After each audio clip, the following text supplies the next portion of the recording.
এ হলো গোলাপ ফুল। একে আমরা সকলেই চিনি। সমগ্র সংসার ভালোবাসে এই পুষ্পকে। এই ফুল দেখতেও সুন্দর। সবথেকে বেশি গুরুত্বপূর্ণ কথা হলো এর সুগন্ধ, যা দূর দূরান্ত থেকে ব্যক্তিদেরকে আকৃষ্ট করে। এই সুন্দর পুষ্প একটু মন দিয়ে দেখলেই দেখা যায় এর নিচে কাঁটা রয়েছে। এই সংসার বলে, এ প্রকৃতির কেমন রচনা, এত কোমল পুষ্প, এটা কি তীক্ষ্ণ কাঁটা সহ প্রস্ফুটিত হয়? এটাই হলো জীবনের সত্য। আমাদের অন্তরের সদ্গুণ, সেগুলিও এই ফুলের মতোই সুন্দর। সংসার এর সৌন্দর্য দেখতে পায়। এর সুগন্ধ চতুর্দিকে ছড়িয়ে পড়ে। কিন্তু এই সদ্গুণ জাগ্রত করে তোলার জন্য কঠোর পরিশ্রম করতে হয়, প্রতিনিয়ত চেষ্টা করে যেতে হয়। তাই জন্য যদি আপনি জানেন আপনার পথ উচিত কিন্তু তা কাঁটায় পরিপূর্ণ, তাহলে থামবেন না, চলতে থাকুন। একবার যদি অন্তরের সদ্গুণ জাগ্রত হয়, তাহলে এই সংসার এর সৌন্দর্য দেখবে আর সুগন্ধে আকর্ষিত হয়ে আপনার কাছে আসবে। এই মন, এই জীবন প্রসন্ন হয়ে বলবে, রাধা রাধা।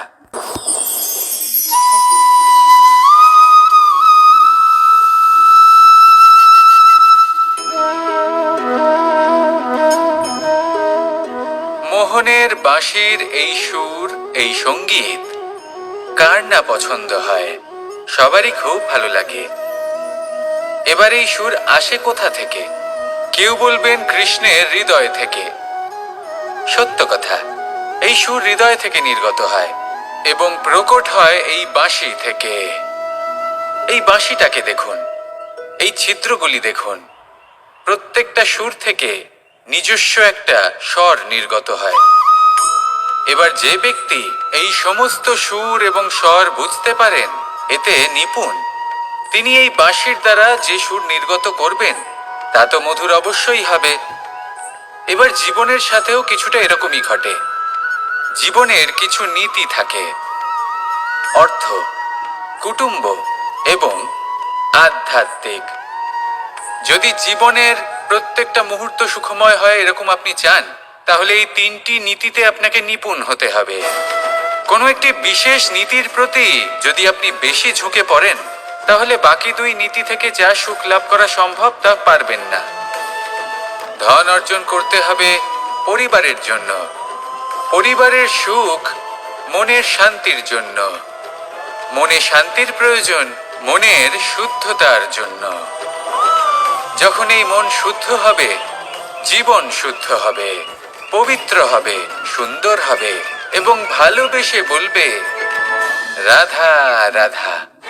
জীবনের প্রত্যেক মুহূর্ত আমাদের কিছু না কিছু শিক্ষা দেয়, নির্ভর করছে আমাদের দৃষ্টিভঙ্গির উপর। যেমন নদী হলো আমার অত্যন্ত প্রিয়। নদীতে ভ্রমণ করতে আমার খুব ভালো লাগে। কি বলেন? নদীতে সবসময় নতুন কিছু থাকে, ও পুরনো কিছুই নিয়ে বসে থাকে না। সব সময় প্রবাহমান, কখনো থামে না। ততক্ষণ থামে না যতক্ষণ না সাগরে গিয়ে সমাহিত হচ্ছে। ঠিক এইভাবেই আমাদেরও উচিত নিজের জীবন অতিবাহিত করা, নদীর মতো। প্রত্যেক মুহূর্ত নতুন, তাই সেইভাবেই জীবন যাপন করুন। পুরনো কিছুই একত্রিত করে রাখবেন না। বিগত স্মৃতির মাঝে নিজেকে হারিয়ে ফেলবেন না। এই যে বর্তমান, এই যে মুহূর্ত, সেটাই হলো সর্বশ্রেষ্ঠ। এর মাঝেই জীবন যাপন করুন। নদীর মতো প্রবাহমান হতে শিখুন। আপনি শিখে গেলে তাহলে মনে রাখবেন, আমার আপনার মাঝে বিচরণ করতে বড়ই ভালো লাগবে। যে ব্যক্তি আনন্দের সাথে জীবনের প্রত্যেকটা মুহূর্ত অতিবাহিত করে কোনো চিন্তা ছাড়াই, প্রবাহমান হয়, কখনোই থামে না, যতক্ষণ না মুক্তি লাভ করছেন, এমন ব্যক্তির মধ্যেই রাধাকৃষ্ণ বসবাস করেন। তাহলে আসুন আমার সাথে ভালোবেসে বলুন, রাধা রাধা। সূর্যের প্রকাশ, অন্ধকারকে দূর করে দেওয়া সেই মহানায়ক।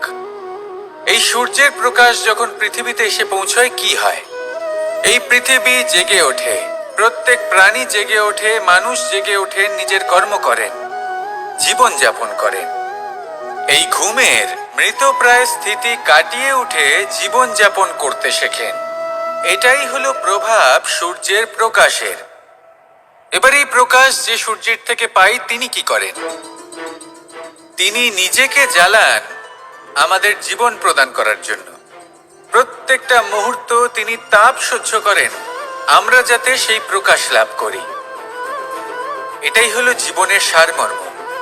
যদি আপনিও এই সংসারে প্রকাশ ছড়িয়ে দিতে চান তাহলে আপনাকেও তপ্ত হতে হবে, নিজে জ্বলতে হবে, সেই কর্ম করতে হবে যেটা কঠিন হতে পারে কিন্তু আসলে শ্রেষ্ঠ। তবেই এই সংসারের সেবা করতে পারবেন, সংসারকে পথ দেখাতে পারবেন। নিজের অন্তরের প্রকাশ জাগ্রত করুন, তবেই সেই সকল ব্যক্তি যারা পাপের অন্ধকারে নিমজ্জিত হয়ে আছেন তারা জাগ্রত হবেন। সেই সকল ব্যক্তিকে জাগিয়ে তুলুন, প্রেরিত করে তুলুন সুখী হওয়ার জন্য যারা সুখী হতে পারছেন না। সেই সকলকে প্রেরিত করুন সাফল্য লাভের যারা সফল হতে পারছেন না। নিজের অন্তরের সূর্যকে জাগ্রত করুন, চারিদিকে শুধু প্রকাশই প্রকাশ হবে, জীবনই জীবন থাকবে, আনন্দই আনন্দ থাকবে। আর এই মন বারবার প্রসন্ন চিত্তে বলে উঠবে রাধা রাধা। মানুষ কখনো কখনো সময়কে নিয়ন্ত্রণ করতে চেষ্টা করে, কখনো কখনো সময়ের গুরুত্ব বুঝতে পারে না। এটা ভাবে যে এই কিছু মুহূর্ত কেটে যাক, একে অতিবাহিত করি, তাহলে কি বা হবে, কয়েকটা মুহূর্ত মাত্র। কিন্তু তা নয়। আজকের একটা মুহূর্ত ভবিষ্যতের অনেক বড় পরিবর্তনের ভিত হতে পারে। আজকের একটা মুহূর্ত আপনার ভবিষ্যৎকে উজ্জ্বল করে তুলতে পারে। সেই জন্য ছোট ছোট মুহূর্তগুলিকে অদেখা করবেন না। সময়কে কাজে লাগান, পূর্ণরূপে কাজে লাগান। এবার যদি আপনি কাউকে সাহায্য করতে চান আর সেই কারণেই যদি থেমে থাকেন তাহলে ঠিক আছে, কারণ আপনি কাউকে সাহায্য করে তার জীবনকে আরো ভালো করে তুলতে চাইছেন, আরো শ্রেষ্ঠ করতে চাইছেন। এই পুণ্য, এই কর্ম ফিরে আপনার কাছেই আসবে আর আপনার জীবনকে শুভ করে তুলবে। কিন্তু যদি আপনি আলস্যের কারণে থেমে থাকেন এবং কিছুই না করেন, সময় নষ্ট করেন, তাহলে কিন্তু একটাই ঘটনা ঘটবে, আপনার ভবিষ্যৎ বিপদগ্রস্ত হয়ে পড়বে, আর কিছুই নয়। সেই জন্য এটা বোঝা প্রয়োজন যে কখন থামতে হবে এবং কেন থামতে হবে। যদি আপনার থামার কারণ এবং সময় অনুচিত হয়ে থাকে তাহলে আপনার ভবিষ্যৎ কখনোই উচিত হতে পারে না। সেই জন্য সময়কে সম্মান করুন আর পূর্ণ ব্যবহার করতে শিখুন। আর আমার সাথে ভালোবেসে বলুন রাধা রাধা। জীবনে সবসময় সেটা হয় না যা আমরা চাই, তেমন ভাবে হয় না যেমন ভাবে আমরা চাই। এবার তাতে আমরা দুঃখ পাই, নিরাশ হয়ে পড়ি, ভাগ্যকে দোষ দিই অথবা অন্য কাউকে বা নিজেকে। কিন্তু সত্যটা কি সেটা আমাদের জানতে হবে। এই সংসার নির্মিত হয়েছে পাহাড় দ্বারা এবং পাথর দ্বারা, তাই প্রত্যেক স্থানে ছোট ছোট ছোট ছোট নুড়ি পাথর তো অবশ্যই থাকবে। এগুলো এড়িয়ে যাওয়া সম্ভব নয়, আর এই কথাটা আমরা সকলে জানি। এবার এইভাবেই আমাদের জীবনে নানান রকমের সমস্যা লেগেই থাকে। এর হাত থেকে কোনোভাবেই নিস্তার পাওয়া সম্ভব নয়। একটা সমস্যা এড়াতে যান, দ্বিতীয় চলে আসবে, দ্বিতীয় সমস্যা এড়াতে যান, তৃতীয় চলে আসবে। কিন্তু সমস্যা জীবনে থাকবেই, আর আপনাকে সাহায্য করার জন্যই থাকবে কোনো না কোনো রূপে। আপনার চারপাশে পাথর আছে, এটা আপনার উপর নির্ভরশীল আপনি কি করবেন, কোন পথে অগ্রসর হবেন এবং কিভাবে অগ্রসর হবেন। এবার দেখুন, এটা তো সবসময় সম্ভব নয় যে আপনার পদতলে ফুলের চাদর থাকবে, এটা তো অসম্ভব। সেই জন্য উচিত এটাই হবে যে আপনি পাদুকা পরিধান করে জীবনে অগ্রসর হন। এর সারমর্ম এটাই, যখনই জীবনে সমস্যা আসবে দৃঢ় হয়ে সম্মুখীন হন এবং এটা বোঝার চেষ্টা করুন যে এই সমস্যা জীবনে কেন এলো, কি শিক্ষা দিয়ে গেল। আপনার মধ্যে দোষ অবশ্যই থাকবে, তাকে গুণে পরিবর্তিত করুন। এই জীবন আরো বেশি সহজ সরল হবে এবং প্রসন্ন হয়ে বলবে রাধা রাধা। মধু কারই না পছন্দ বলুন তো? অত্যন্ত সুস্বাদু হয় এই মধু, মিষ্টি খেতে হয় এবং তা শক্তিও প্রদান করে, এবং প্রত্যেকটি মিষ্টি পদার্থের মতোই এতেও খুব তাড়াতাড়ি পিঁপড়ে ধরে যায়। অন্যদিকে যদি নুনকে দেখি, তাহলে বছরের পর বছর রাখলেও এতে পিঁপড়ে ধরে না। এবার যদি কথা বলি বন্ধুত্বের, তাহলে বন্ধুত্ব নুনের মতো হওয়া উচিত, মধুর মতো নয়। যারা সামনে এলে শুধুমাত্র মধুর মধুর কথা বলবে, পরে এতে পিঁপড়ে ধরে যাবে। এটা নুনের মতো হওয়া উচিত। প্রকৃত বন্ধু হলো সে যে সময় এলে পরে আপনার সামনে আপনার প্রকৃত সত্য তুলে ধরবে, তা সে যতই কঠিন হোক না কেন। আপনার দোষ, আপনার অপগুণ, আপনার খামতি আপনাকে বলতে পারবে, যাতে আপনি সেগুলো শুনে মেনে নিয়ে তারপর নিজেকে শুধরোতে পারেন। এটাই হলো প্রকৃত বন্ধুত্ব। কখনো নিজের জীবনের আশেপাশে মন দিয়ে দেখবেন, অনেক সময় এমন মানুষ থাকেন, অনেক বন্ধু থাকেন, যাদের দেখে আমাদের মনে হয় যে এনারা খুব কঠোর, এনাদের কথা খুব কটু। কিন্তু বেশিরভাগ এমন মানুষের মনটা যদি বুঝতে পারেন, তাহলে দেখবেন তাতে কোনো মালিন্য নেই। এনাদের মন অত্যন্ত পবিত্র হয়। যদি আপনার জীবনেও এমন কোনো ব্যক্তি থেকে থাকে, এমন বন্ধু থাকে, তাহলে তাদের আগলে রাখুন আর আমার সাথে ভালোবেসে বলুন, রাধা রাধা। মাঝে মাঝে কিছু মুহূর্তের জন্য চোখ বন্ধ করে ধ্যানের বেদিতে বসে ধ্যান করতে চেষ্টা করুন, আর বোঝার চেষ্টা করুন যে আমরা সর্বপ্রথম কি দেখতে পাচ্ছি, কি অনুভব করছি। আপনি দেখতে পাবেন সবার আগে আপনার চোখের সামনে আপনার দুষ্কর্মগুলিকে, আপনার লুকিয়ে থাকা ক্রোধ, অন্তরের যন্ত্রণা, ভয়, নিরাশা, এই সব কিছুই সবার আগে দেখতে পাবেন আপনি। আর এই সব কিছুই আমাদের দুঃখের কারণ হয়ে ওঠে। এই সব কিছু সারমর্ম কি? সারমর্ম শুধু একটাই, সেটা হলো এই যে আমাদের এই মন তা কিন্তু দুষ্কর্ম পছন্দই করে না। আমাদের এই মন একটা সুখময় জীবন যাপন করতে চায়, সৎকর্ম করতে চায়। তাই এটাই করুন, শুভ চিন্তা করুন, শুভ কর্ম করুন, ইতিবাচক মনোভাব নিয়ে জীবনে অগ্রসর হন। তারপর চোখ বন্ধ করে অন্তরে দেখতে থাকুন।